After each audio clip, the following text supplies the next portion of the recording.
ರೇಣುಕಾಸ್ವಾಮಿ ಕೊಲೆ ಪ್ರಕರಣದಲ್ಲಿ ಈಗ ಜಾಮೀನು ಅರ್ಜಿಗೆ ಏನು ಸಲ್ಲಿಕೆ ಮಾಡಲಾಗಿತ್ತು. ದರ್ಶನ್ ಸೇರಿ ಇನ್ನುಳಿದಂತಹ ಆರೋಪಿಗಳು, ಒಟ್ಟು 6 ಆರೋಪಿಗಳ ಅರ್ಜಿ ವಿಚಾರಣೆ ಇವತ್ತು ನಡೀತಾ ಇದೆ. ಅದರಲ್ಲಿ ದರ್ಶನ್ ಪರ ವಕೀಲರಾದಂಥ ಸಿ.ವಿ. ನಾಗೇಶ್ ಅವರು ವಾದವನ್ನು ಮಂಡಿಸ್ತಾ ಇದ್ದಾರೆ. ಮಧ್ಯಾಹ್ನ 1:30ಕ್ಕೆ ನಿಲ್ಲಿಸಿದ್ರು. 4 ಗಂಟೆಯಿಂದ ಈಗ ಮತ್ತೆ ವಿಚಾರಣೆ ಆರಂಭವಾಗಿದೆ.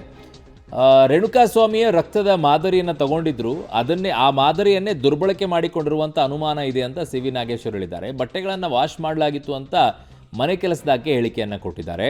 ಮನೆ ಕೆಲಸದಾಕೆ ಇನ್ನೂ ಒಂದು ಹೇಳಿಕೆ ಕೊಡುತ್ತಾರೆ. ಬಟ್ಟೆ ವಾಶ್ ಮಾಡುವಾಗ ರಕ್ತದ ಕಲೆಗಳು ಇರಲಿಲ್ಲ ಅಂತ ಹೇಳಿಕೆ ಕೊಟ್ಟಿದ್ದಾರೆ. ಆದರೆ ಇವ್ರು ನೋಡಿದರೆ ಬಟ್ಟೆಯಲ್ಲಿ ರಕ್ತದ ಕಲೆಗಳು ಇತ್ತು ಅನ್ನುವಂಥದ್ದನ್ನು ಹೇಳಿದ್ದಾರೆ. ಮನೆ ಕೆಲಸದಾಕೆ 3 ದಿನಗಳ ಬಳಿಕ ಬಟ್ಟೆ ವಾಶ್ ಮಾಡಿದ್ದಾರೆ ಸಿ.ವಿ. ನಾಗೇಶ್ ಅವರು ಹೇಳೋದು. ಸೊ ಸರ್ಫ್ನಲ್ಲಿ ನೆನೆ ಹಾಕಿ ಕುಕ್ಕಿ ಬಟ್ಟೆ ವಾಶ್ ಮಾಡಿದ್ದಾಗಿ ಮನೆ ಕೆಲಸದಾಕೆ ಹೇಳಿದ್ದಾರೆ. ಅದನ್ನು ಫಾರೆನ್ಸಿಕ್ ಸೈನ್ಸ್ನವ್ರು ಹೇಳ್ತಾರೆ.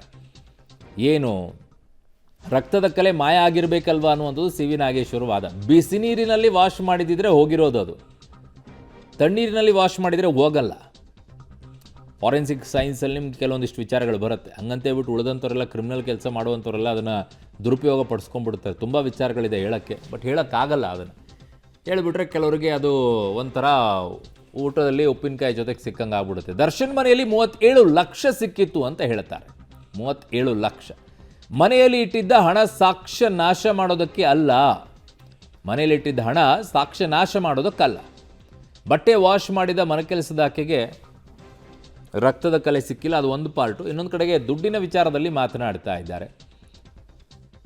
37 ಲಕ್ಷ ಏನು ಸಿಕ್ಕಿದೆ ಅದು ಸಾಕ್ಷ್ಯ ನಾಶ ಮಾಡೋಕ್ಕೋಸ್ಕರ. ಅದು ಯಾಕೆ ಪ್ರಸ್ತಾಪ ಆಗುತ್ತೆ ಅಂತಂದರೆ, ಅಲ್ಲಿ ಹಣವನ್ನು ಕೊಟ್ಟಿದ್ದಾರೆ ಸಾಕ್ಷ್ಯ ನಾಶ ಮಾಡೋಕ್ಕೆ, ನೀವು ಸರೆಂಡರ್ ಆಗಿ ಅಂತೇಳಿ ಹಣವನ್ನು ಹಂಚಿದ್ದಾರೆ ಅನ್ನುವಂಥದ್ದು ಅಲಿಗೇಷನ್ ಏನಿದೆಯಲ್ಲ, ಆ ವಿಚಾರಕ್ಕೆ ಅವ್ರು ಬರ್ತಾ ಇರೋದು. ಈಗ ಮನೆಯಲ್ಲಿಟ್ಟಂಥ ಹಣ ಸಾಕ್ಷ್ಯ ನಾಶ ಮಾಡೋದಕ್ಕಲ್ಲ ಅಂತ ಹೇಳಿ.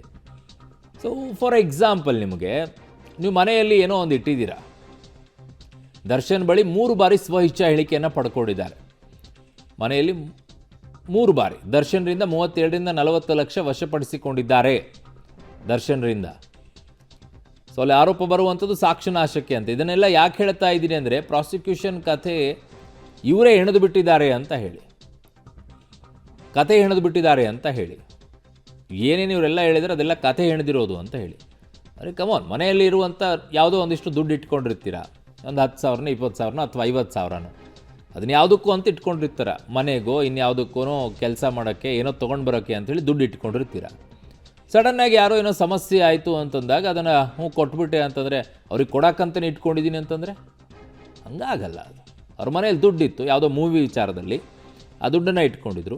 ಈ ಸಂದರ್ಭ ಬಂತು, ಅದನ್ನು ಕೊಟ್ಟಿದ್ದಾರೆ ಅನ್ನೋದನ್ನು ಪೊಲೀಸರು ಹೇಳ್ತಾ ಇರೋದೇನು, ಅವರ ಮನೇಲಿರುವಂಥ ದುಡ್ಡನ್ನು ಅವ್ರಿಗೆ ಕೊಟ್ಟಿದ್ದಾರೆ ಅಂತ ಹೇಳಿ. ಆ ದುಡ್ಡು ಇದಕ್ಕೆ ಇಟ್ಕೊಂಡಿದ್ದಾರೆ ಅಂತ ಹೆಂಗೆ ಹೇಳೋಕ್ಕಾಗತ್ತೆ? ಇದನ್ನೆಲ್ಲ ಯಾಕೆ ಹೇಳ್ತಾ ಇದ್ದೀನಿ ಅಂದರೆ, ಪ್ರಾಸಿಕ್ಯೂಷನ್ ಕಥೆ ಹೇಳದಿದ್ದಾರೆ ಅನ್ನುವಂಥದ್ದನ್ನು ಸಿ.ವಿ. ನಾಗೇಶ್ವರು ವಾದ ಮಂಡಿಸ್ತಾ ಇದ್ದಾರೆ. SPP ತನಿಖೆಯ ವಿರುದ್ಧ ಸಿ.ವಿ. ನಾಗೇಶ್ವರು ಆರೋಪ ಮಾಡಿದ್ದಾರೆ. ಸ್ಪೆಷಲ್ ಪಬ್ಲಿಕ್ ಪ್ರಾಸಿಕ್ಯೂಟರ್ ಮತ್ತು ತನಿಖೆ ಮಾಡಿರುವಂಥ ಪೊಲೀಸರು ಅದರ ವಿರುದ್ಧ ಅವರು ಆರೋಪ ಮಾಡ್ತಾ ಇದ್ದಾರೆ. ಸಿ.ವಿ. ನಾಗೇಶ್ವರು ಹೇಳ್ತಾ ಹೋಗ್ತಾ ಇದ್ದಾರೆ ಹೇಗೆ ಇವರೆಲ್ಲ ಇದನ್ನು ಸೃಷ್ಟಿ ಮಾಡಿದ್ದಾರೆ ಅನ್ನೋದಕ್ಕೆ ಕೆಲವೊಂದಿಷ್ಟು ಎಕ್ಸಾಂಪಲ್ಗಳನ್ನು ಕೊಟ್ಟು ಹೇಳ್ತಾ ಇದ್ದಾರೆ. ಈ ಕಡೆಗೆ ರಕ್ತದ ಕಲೆ ವಿಚಾರ, ಆ ಕಡೆಗೆ ಮನೆಯಲ್ಲಿ ಸಿಕ್ಕಿರುವಂಥ ದುಡ್ಡಿನ ವಿಚಾರ ಆಗಿರ್ಬೋದು, ಆ ಕಡೆಗೆ CCTV ಫುಟೇಜ್ಗಳ ವಿಚಾರ ಆಗಿರ್ಬೋದು, ಆ ಕಡೆಗೆ ಇನ್ಸ್ಪೆಕ್ಟರ್ ವಿನಯ್ ಅವರ ವಿಚಾರ ಆಗಿರ್ಬೋದು. ಮೋಹನ್ ಎಂಬುವರಿಂದ ದರ್ಶನ್ ಹಣ ಪಡೆದಿದ್ದಾರೆ.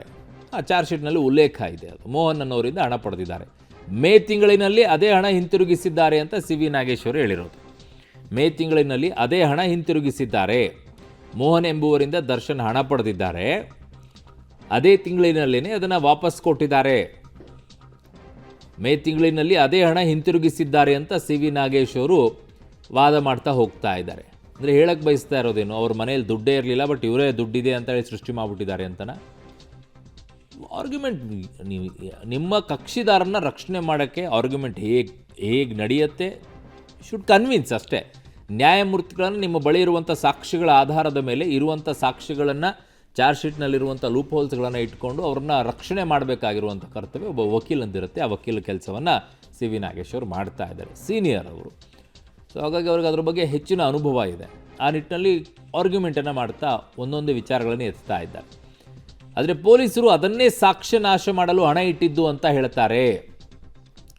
ಅದೇ ಹಣವನ್ನು ಮೋಹನ್ ರಾಜ್ ಅವರ ಪುತ್ರಿ ನೃತ್ಯಗಾರ್ತಿ ಅವರು, ಮೋಹನ್ ರಾಜ್ ಅವರ ಮಗಳೇನಿದ್ದಾಳೆ ನೃತ್ಯಗಾರ್ತಿ ಅವರು, ಮೋಹನ್ ಎಂಬುವರಿಂದ ದರ್ಶನ್ ಹಣ ಪಡೆದಿದ್ದಾರೆ. ಮೇ ತಿಂಗಳಿನಲ್ಲಿ ಹಣ ಪಡ್ಕೊಳ್ತಾರೆ.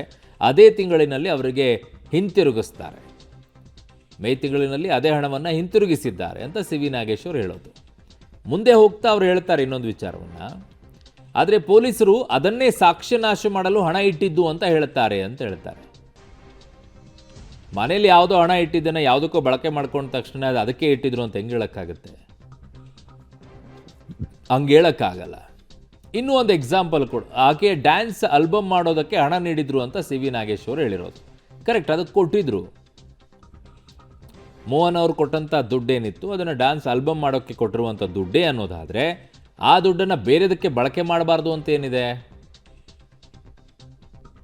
Argument is a argument. C V Nageshwar ವಾದ ಮಾಡ್ತಾ ಇದ್ದಾರೆ.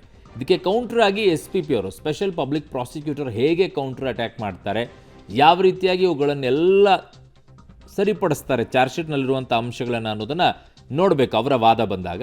ಇವರು ವಾದವನ್ನು ಇವರು ಮಂಡಿಸ್ತಾ ಇದ್ದಾರೆ.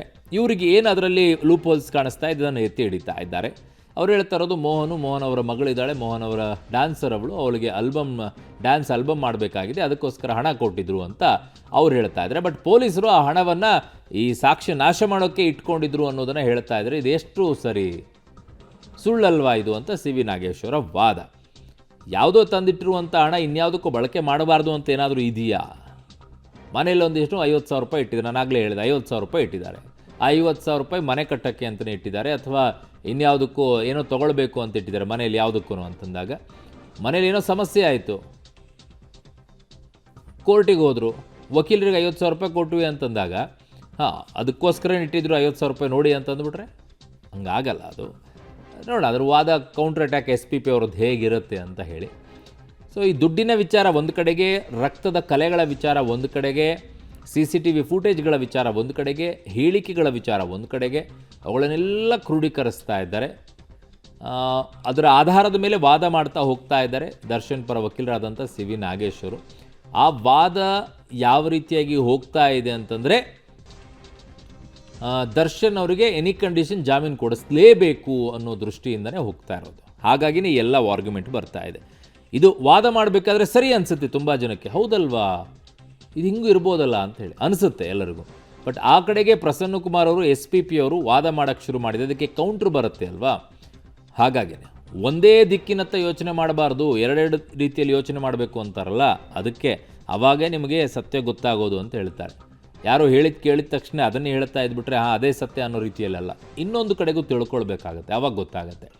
ಜೂನ್ ತಿಂಗಳಲ್ಲಿ ಕೊಲೆ ಮಾಡ್ತೀನಿ ಅಂತ ದರ್ಶನ್ ಮೊದಲೇ ಹಣ ಸಂಗ್ರಹಿಸಿದ್ರಾ ಅಂತ ಪ್ರಶ್ನೆಯನ್ನು ಕೇಳ್ತಾ ಇದ್ದಾರೆ ಸಿ ವಿ ನಾಗೇಶ್ವರು. ಅದು ಯಾಕೆ ಹೇಳ್ತಾ ಇದ್ದಾರೆ? ಇದೆಲ್ಲ ಸುಳ್ಳು ಪ್ರಕರಣ, ಸುಳ್ಳು ಸಾಕ್ಷ್ಯಗಳು ಅಂತ ಸಿ ವಿ ನಾಗೇಶ್ವರು ಅದನ್ನು ಹೇಳುವಂಥ ಪ್ರಯತ್ನಕ್ಕೆ ಮುಂದಾಗ್ತಾ ಇದ್ದಾರೆ.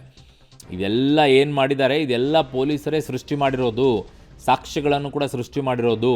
ದುಡ್ಡೇನು ಮೊದಲೇ ಡಿಸೈಡ್ ಮಾಡಿಬಿಟ್ಟಿದ್ರೆ ಇವರು, ಜೂನ್ ತಿಂಗಳಿನಲ್ಲೇ ಕೊಲೆ ಮಾಡಿಬಿಡ್ತೀನಿ ಅದಕ್ಕೆ ಬೇಕು ಅಂತೇಳಿ ಹಣ ಸಂಗ್ರಹ ಮಾಡಿದ್ರಾ ಅಂತ ಆರ್ಗ್ಯೂ ಮಾಡ್ತಾ ಇದ್ದಾರೆ.